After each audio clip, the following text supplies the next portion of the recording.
In the autumn of 1897, in a small town tucked into the hills of rural New England, where the church bell marked the only reliable rhythm of time and the nearest city lay 2 days' travel by wagon, photography remained something close to alchemy. The camera was not yet common.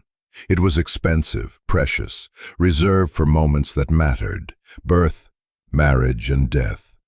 These were the occasions that warranted the summoning of a photographer, the careful arrangement of bodies and light, the solemn ritual of capturing what could never be repeated. Among these practices, none was more widespread, more quietly essential, than the post-mortem photograph. Families who had never owned a single image of themselves would commission one final portrait when a loved one passed, a way to hold on to a face before it was lost to memory and earth. The photographs were displayed in parlors, tucked into lockets, sent to distant relatives as proof that someone had existed, had mattered, had been loved. There was no shame in it then. Death was not hidden away. It was a neighbor, an expected guest, part of the fabric of everyday life. The photograph in question, the one that has survived more than a century in archives and attics, shows 2 boys, twin brothers. They sit side by side in a modest room, dressed in matching dark suits with starched white collars. Their hair is combed neatly, parted on the same side. Behind them hangs a heavy velvet drape, the kind photographers used to obscure the plainness of ordinary homes. The light is soft, diffused, likely from a window to the left. One boy's hand rests on the armrest of a wooden chair. The other boy's hand lies across his lap. Their faces are pale, smooth, unblemished by time or hardship. At first glance, the image is unremarkable. Sad, yes, but familiar. It looks like any other Victorian mourning portrait, the kind you might find in a museum exhibit or a genealogy archive, labeled with a date and a surname, and nothing more. But if you look closely, if you allow your eyes to linger on the details, something begins to unsettle. The posture of one twin is too rigid, too perfectly to the creak of floorboards and the distant cry of the first child, then the second. They name them Samuel and Benjamin. Samuel arrived first, by minutes, and was always slightly larger, slightly louder. Benjamin followed quietly, as if he had already learned to wait his turn. From the beginning they were inseparable. They shared a cradle, then a bed, then a life so intertwined that neighbors often joked they were one soul split between 2 bodies. They walked to the one-room schoolhouse together every morning, their boots crunching through snow or kicking up dust, depending on the season. They sat at the same wooden desk, shared the same slate, copied each other's mistakes and successes in equal measure. In the afternoons, they helped their father mend fences, feed the livestock, chop wood for the stove. Their mother taught them to read from the family Bible, tracing her finger under each word while they took turns repeating the verses aloud. At night, after the candles were blown out, they whispered in the dark, secrets and dreams and fears that no one else would ever hear. They were alike in almost every way. The same narrow face, the same dark eyes, the same slight build that suggested they would grow into lean, wiry men like their father. But there were small differences, visible only to those who knew them well.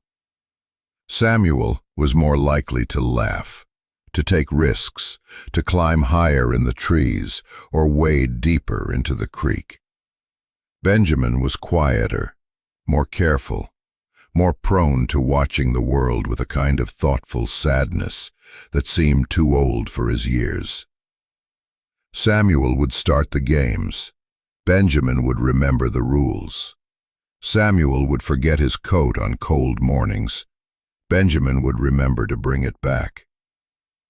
Their mother said they balanced each other, that together they made one complete person. Their father said nothing, but sometimes he would watch them from across the yard, his expression unreadable, as if he understood something about the fragility of such closeness. The town where they grew up was not unkind, but it was rigid. Life followed patterns set by generations before. Sunday church, Monday wash, Tuesday then a chill that made his teeth chatter even though the house was warm. His mother felt his forehead and frowned. By afternoon the fever had taken hold. He lay in bed, his skin flushed and damp, his breathing shallow and quick. The local doctor was summoned, a man in his 60s who had learned medicine through apprenticeship and experience, who carried his instruments in a leather bag that smelled of camphor and old blood. He examined Benjamin with practiced efficiency, checking his pulse, peering into his throat, pressing a cold hand against his chest to listen to the rattle of his lungs. "Pneumonia," he said, "or perhaps something worse." Fever had been moving through the valley that autumn, claiming children and the elderly with equal indifference. There was little to be done but wait and pray. He prescribed the usual remedies: mustard plasters to draw out the heat, tonics made from willow bark and honey, cold compresses to bring down the temperature. He told the family to keep the boy warm, but not too warm, to give him water but not too much, to watch for signs of crisis or recovery. Then he left, promising to return in 2 days if the fever had not broken. Samuel refused to leave his brother's side. He sat on the edge of the bed, holding Benjamin's hand, whispering reassurances that no one else could hear. He brought him water when he asked for it, adjusted the blankets when he shivered, wiped the sweat from his face with a damp cloth. At night, he slept on the floor beside the bed, waking at every sound, every shift in breathing. Their mother tried to make him rest, to eat, to go outside for fresh air, but he would not be moved. He said he could feel Benjamin's pain, that it lived in his own chest like a shadow. He said that if Benjamin was sick, then he was sick too. Their father stood in the doorway sometimes, watching them, his hands clenched at his sides, his jaw tight. He did not believe in sentiment, but he could not deny what he saw. 2 boys who had never learned to be separate, who did not know how to survive alone. The fever worsened. Benjamin's skin turned the color of old wax. His eyes sank into dark hollows. His breath came in ragged gasps, each one a struggle, each one slower than the last. Every second an eternity, every hour a lifetime. On the 3rd night, Benjamin's breathing stopped. The doctor, who had been dozing in a chair by the fire, woke and came to the bedside. He pressed his fingers to the boy's wrist, held a mirror to his lips, placed his ear against his chest. Nothing. No pulse, no breath, no movement. He straightened, met the mother's eyes, and nodded once. It was over. The boy was gone. The mother collapsed into her husband's arms, her sobs muffled against his chest. Samuel sat frozen, his hand still holding Benjamin's, his face blank with shock. The doctor covered the boy's face with a sheet and closed his bag. He spoke the usual words, the ones he had spoken too many times before. He offered his sympathies, his prayers, his assurance that the boy had not suffered at the end. Then he left, walking out into the cold night, his footsteps fading into silence. The room fell into silence, the kind of silence that feels eternal, as though even time itself was holding its breath. The next morning, preparations began. Death in that era required swift action. Bodies could not be preserved for long. Funerals were held within a day or 2, sometimes less. The family washed Benjamin's body with water and soap, dressed him in his Sunday suit, combed his hair with the same careful part he had worn in life. They laid him on the bed in the front parlor, the room reserved for births and deaths and other occasions too significant for the everyday spaces of the house. The curtains were drawn. Candles were lit. A wreath of dried flowers was hung on the door to signal mourning. Neighbors arrived with food, with whispered prayers, with the quiet, uncomfortable sympathy of those who had buried their own children, and knew there were no words that could ease the weight of it. But before the burial, there was one more ritual to observe. The family wanted a photograph. They had never owned a picture of the boys together. They could not afford it when times were good, and now there would be no other chance. The local photographer was sent for, a man named Elias Thorne, who traveled from town beside the bed where Benjamin lay. Thorne adjusted their positions, turning Samuel's shoulders slightly toward the camera, tilting Benjamin's head so it rested naturally against the pillow. He arranged their hands, one on an armrest, the other across a lap, creating symmetry, balance, the illusion of peace. As he worked, Thorne noticed something, a small detail easy to dismiss, the faintest trace of moisture at the corner of Benjamin's mouth, a slight discoloration in the skin, as if blood still moved beneath the surface. He paused, frowning, then shook his head. It was nothing, a trick of the light, or his own imagination, or the strange effects of death on a body so recently stilled. He had seen it before, the way corpses seemed almost alive in certain moments, the way shadows could suggest breath, the way stillness could feel like waiting. He adjusted the lens, checked the focus, reminded Samuel to stay as still as possible. The exposure would take several seconds. Any movement would blur the image, ruin the photograph. He uncapped the lens. Time stopped. The room held its breath. The light pressed against the glass plate, burning the image into silver, capturing the moment in all its fragile permanence. Thorne counted silently, his hands steady, his eyes on the boys. 1 second, 2, 3, 4, 5. He capped the lens. It was done. He packed his equipment, accepted his payment, offered his condolences, and left. The family never saw him again. The photograph was developed and delivered a week later, wrapped in brown paper, accompanied by a short note of sympathy. They hung it in the parlor, where it stayed for decades, a testament to grief, a record of loss, a final image of two boys who had once been inseparable. In the photograph, the dead boy's hand rested perfectly still, while his brother's chest rose with the softest whisper of breath, unnoticed. The photograph might have been forgotten entirely, one more relic of Victorian mourning, lost to time and attics, and the slow erosion of memory. But in the autumn of 1970, bereaved. But as she studied the image under a magnifying glass, details began to emerge that troubled her. The posture of the boy on the left, the one she assumed was the living twin, was slightly off. His shoulders were uneven, as if he had shifted during the exposure. His chest appeared blurred, not sharply defined like the rest of the image. And most unsettling of all, his lips were parted, just enough to suggest breath or speech or some small movement that should not have been there if he were truly dead. Margaret was not a historian, but she was curious. She took the photograph to a local archivist, a man who specialized in 19th-century New England genealogy.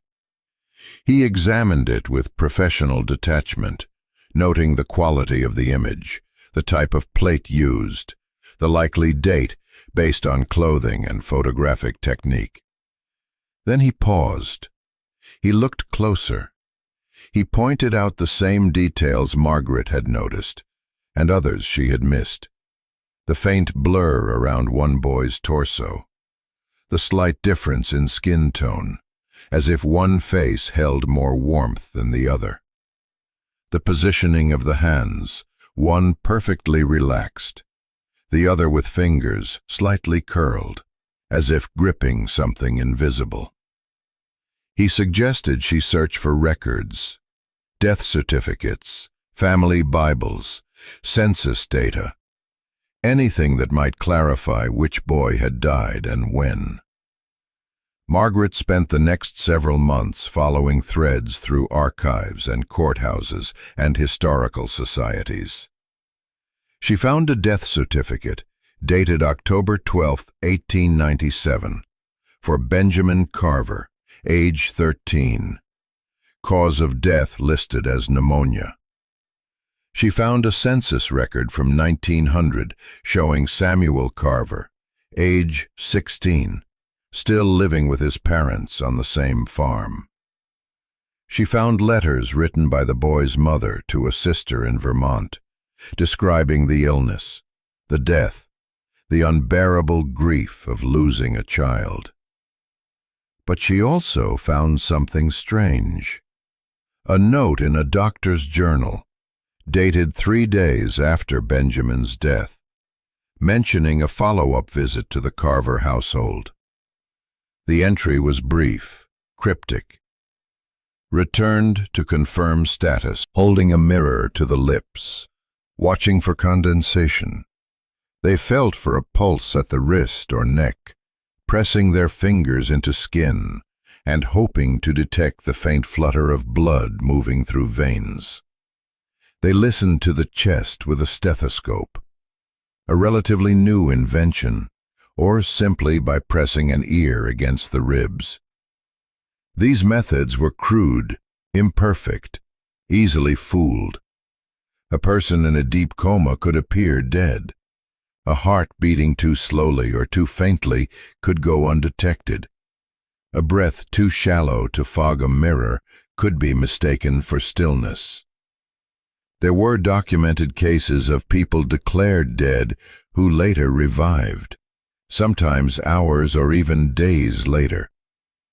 The medical literature of the era is full of accounts of premature burials, of coffins opened to reveal scratch marks on the inside of the lid, of bodies found in unnatural positions, evidence of desperate, futile struggles.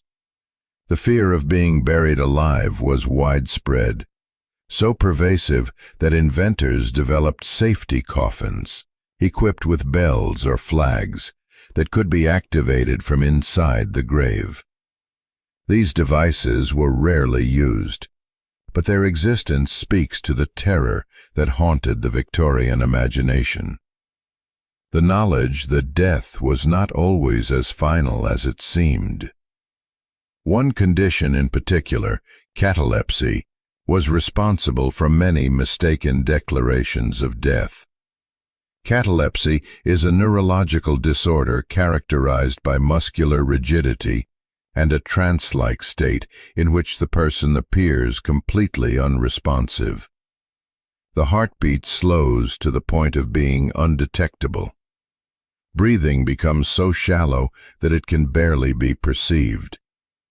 The skin grows cold and pale. To an untrained observer, or even to a doctor with limited tools, a person in a cataleptic state looks dead. The condition could be triggered by trauma, illness, or extreme emotional distress. It could last for hours or days, then lift as suddenly as it had descended, leaving the person confused but alive. Other conditions, such as certain types of coma or severe hypothermia, could produce similar effects. In Benjamin Carver's case, stirred while Elias Thorne counted the seconds, and the light burned the image into silver. For every family that feared it, one was destined to live it, a final mistake no photograph could undo. What happened after the photograph was taken remains a matter of speculation and heartbreak. The historical record is sparse, fragmented, pieced together from letters and diary entries and the fading memories of those who survived long enough to tell the story. Samuel Carver, the surviving twin, never spoke publicly about his brother's death. He lived another 50 years, married, had children, worked the same farm his father had worked, and was buried in the same small cemetery where Benjamin's grave still stands, marked by a simple stone that lists only a name and 2 dates. But those who knew him said he was never the same. He was quiet, withdrawn, prone to long silences that no one dared interrupt. He kept the photograph on the mantel in his home, but he never looked at it directly, never spoke of it, never allowed anyone to ask him about the day it was taken. His wife, a woman named Clara who married him in 1905, wrote a letter to her sister in 1923, a letter that was discovered decades later in a trunk of family papers. In it she described Samuel's grief, the way it clung to him like a shadow, the way he would wake in the night and reach across the bed, as if searching for someone who was not there. She wrote, "He carries a guilt I do not understand.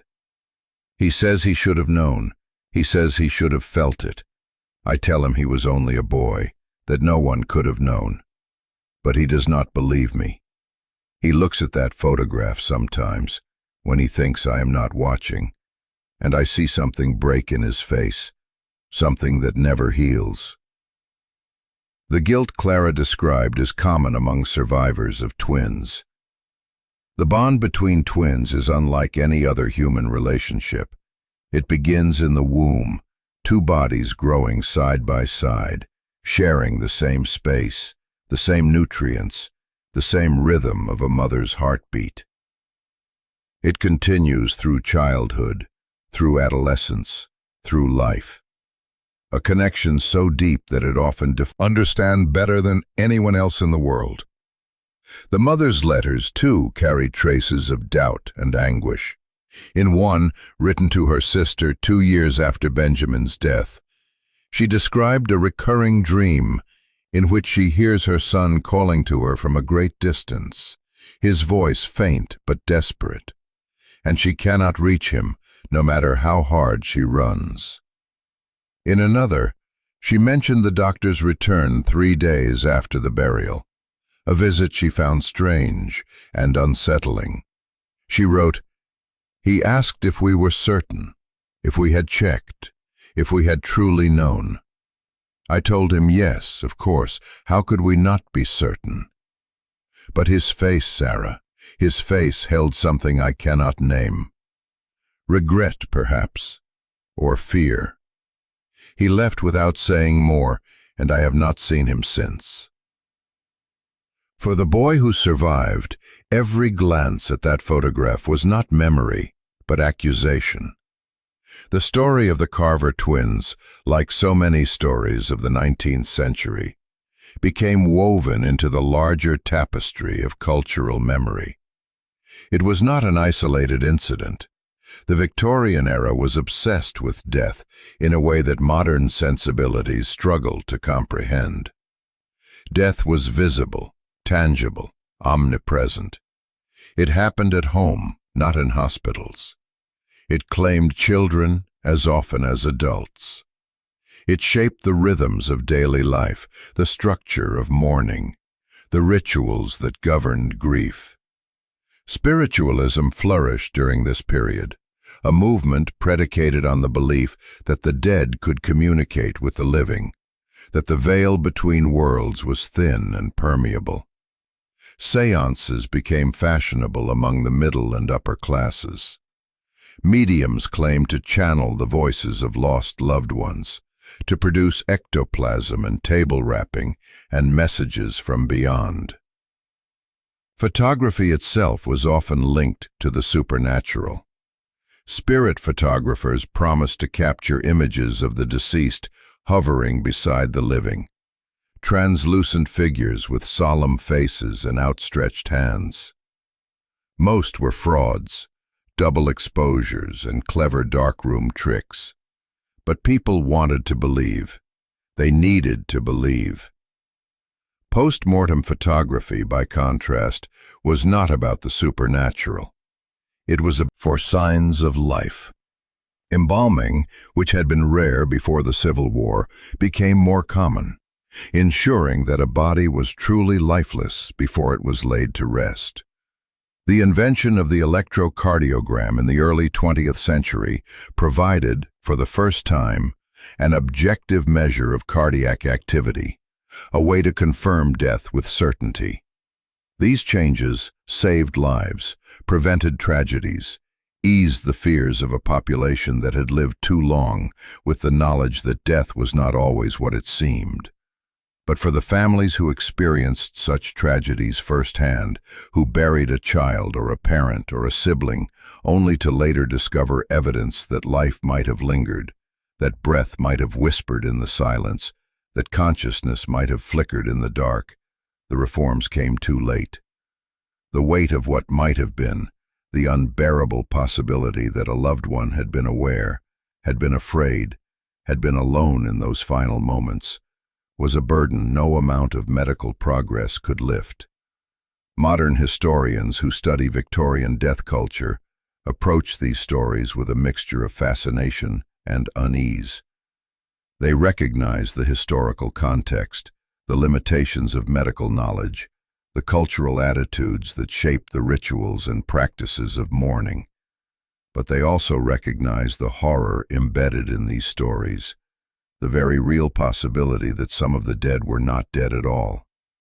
The photographs that survive from this era, archived in museums and historical societies, are treated with reverence and caution. They are evidence of a time when death was closer, more uncertain, more fraught with fear. They are also, for those who know how to read them, testaments to the fragility of human life, to the thin margin between presence and absence, between breath and stillness. Perhaps that is why the photograph endures, not as proof of death, but as a reminder that life, fragile and fleeting, can hide in the very places we stop looking for it. In the end, what remains is not certainty, but questions. Questions that can never be fully answered, that linger in the spaces between documented fact and human experience.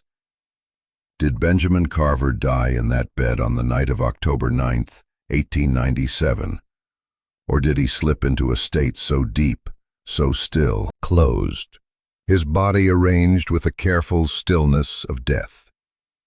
The other sits upright, his eyes open, his lips parted, his chest blurred by the faintest suggestion of movement. He is alive, we know this, the records confirm it. He lived another 50 years, walked out of that parlor, carried the weight of that day through every moment that followed.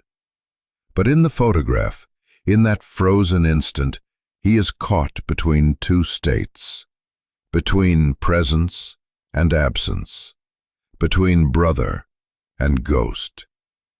And beside him, Benjamin rests in a stillness that might be death, or might be something else entirely, something that defies the simple categories we use to organize the world. The photograph reminds us that knowledge is never absolute, that certainty is a luxury the past rarely affords us. It reminds us that the line between life and death, so clear in our modern understanding, was once a blurred and permeable boundary, a place where mistakes could be made, where tragedy could unfold in silence, where a moment of stillness could become a lifetime of doubt. It reminds us that every life is fragile, that every breath is a gift, that every heartbeat is a temporary defiance of the inevitable stillness that awaits us all. And it reminds us that photographs, those strange and powerful artifacts, do not simply capture what is, but also what might have been, what should have been, what we wish with all our hearts could have been different. For Samuel Carver, the photograph was not a memorial. It was a wound that never closed. For his mother, it was a final image of the son she had lost, a way to hold on to his face even as his body returned to the earth.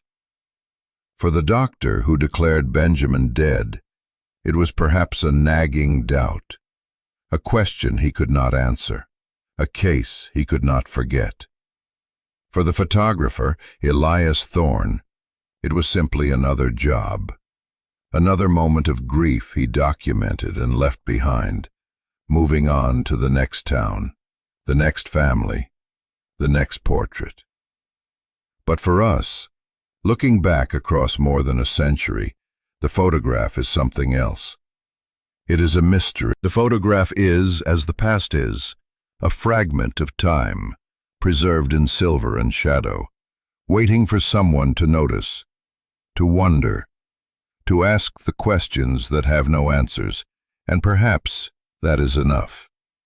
Perhaps the purpose of such stories is not to provide comfort or clarity, but to remind us of what we have lost and what we still have to lose. To remind us that life is brief and precious and easily mistaken for its opposite. To remind us that the people we love are never as permanent as we wish them to be, that every goodbye might be final, that every moment of stillness might be the last.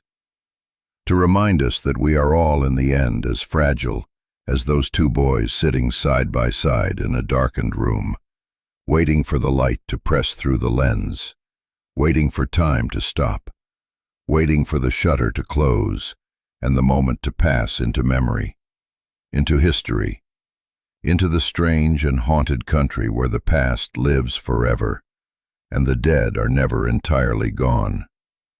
The photograph endures because it captures something we all recognize, something that transcends the specifics of time and place and circumstance.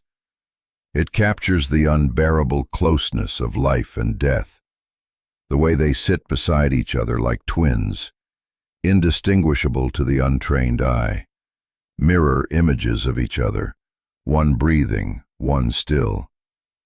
It captures the fragility of knowledge, the limits of certainty, the terrible possibility that what we believe to be true might be wrong. And it captures, in the blur of a boy's chest, in the parting of his lips, in the faint moisture at the corner of his mouth, the enduring mystery of existence itself, the question that has haunted humanity since the beginning. What is life? When does it begin? When does it end? And how do we know, truly know, when someone we love has crossed that final threshold and will not return? These are the questions the photograph asks. These are the questions it will never answer. And that, perhaps, is why it matters. Not because it provides certainty, but because it takes certainty away. Not because it offers comfort, but because it disturbs. Not because it tells us what happened, but because it leaves us wondering.